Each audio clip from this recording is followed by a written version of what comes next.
This eventually, ta-da, leads to collaboratively designed learning experience that look different every month that the meetup is hosted. People work on design activities together. Here, a group of educators are working on activities to support peer learning through remixing. They build and play together. Here, a group of teachers are experimenting with hardware extensions, connecting Scratch to Lego WeDo. And they engage in reflective conversations about practice. Here, a group of teachers were developing and testing questions that they could engage with students to better understand the ideas and processes underlying students' creations. So over the past 5 years as well, we've hosted 45 meetups with 800 educators having participated over that time. This fall, the meetups, which have been historically held just in Boston, will be expanding to 4 other cities, which we're really excited about.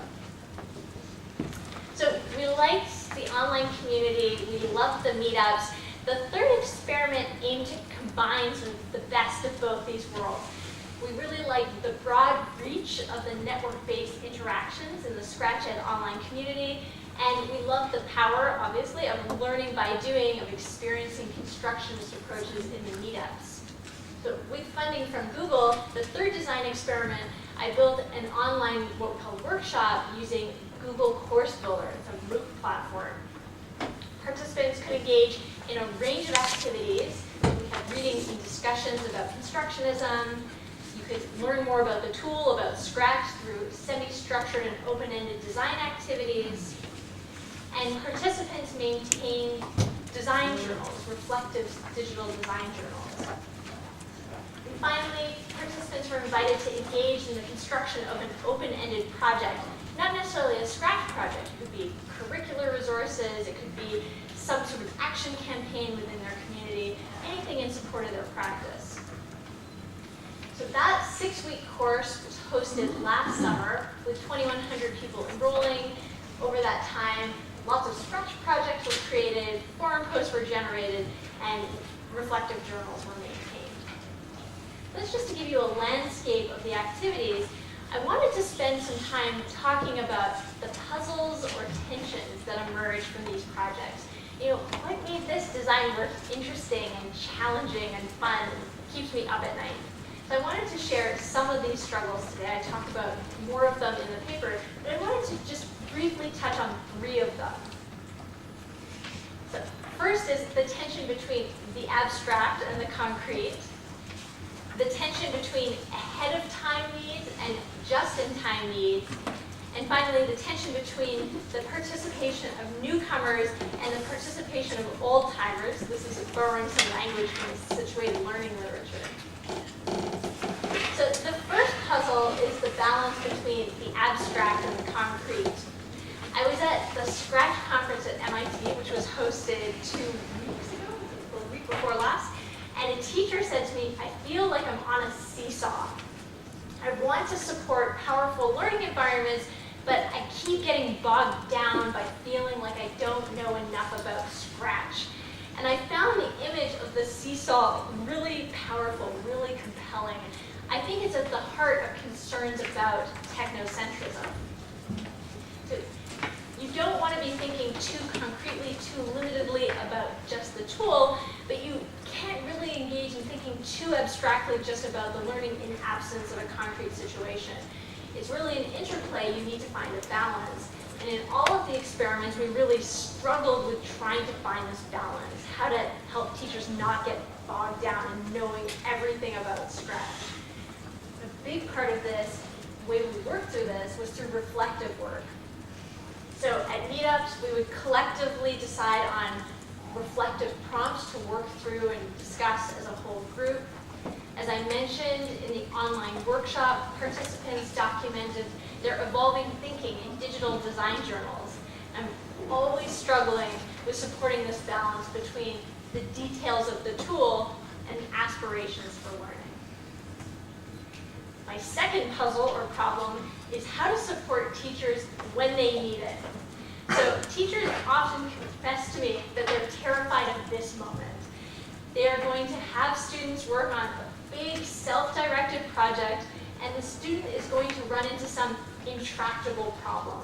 The student's not going to know what to do. The teacher is not going to know what to do. Everyone's frustrated and confused. But how do we support teachers through this anxiety of not knowing, which is part of the excitement? How do we support teachers? It's so valuable.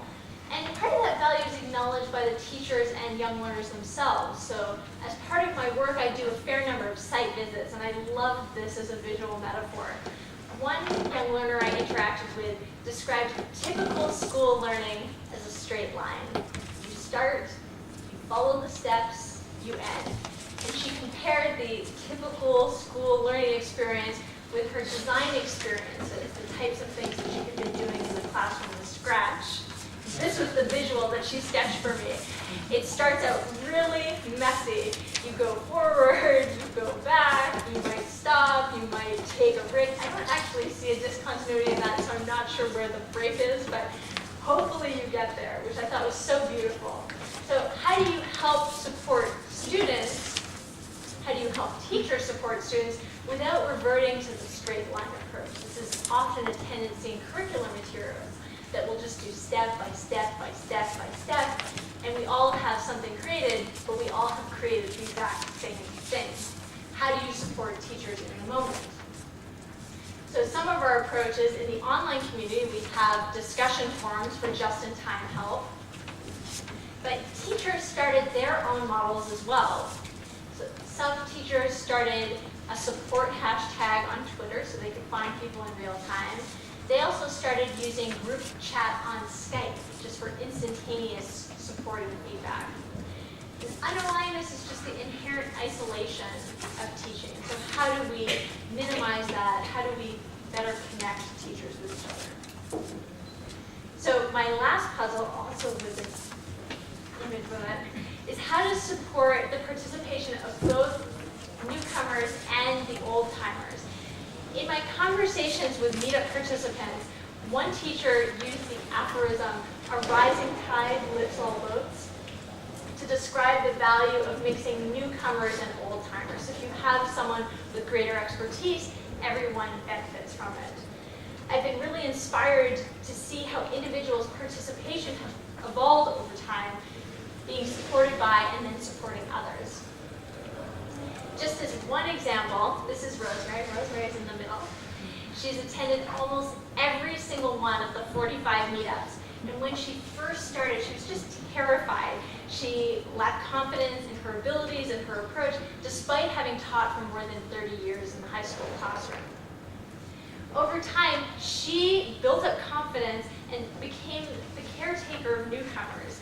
This gave her further comfort and confidence to try new approaches to teaching in her classroom. The idea of remixing and using an online community, as we saw with Mitch's example, was completely foreign. It's sort of antithetical to what she thought classroom learning could be. But by interacting with others, she was able to try new approaches and even to try new venues for teaching. She started a local program at her library to help kids get started from scratch. She's now a coach, that she is, at our last meetup. She's a coach for both the newcomers and the more experienced participants.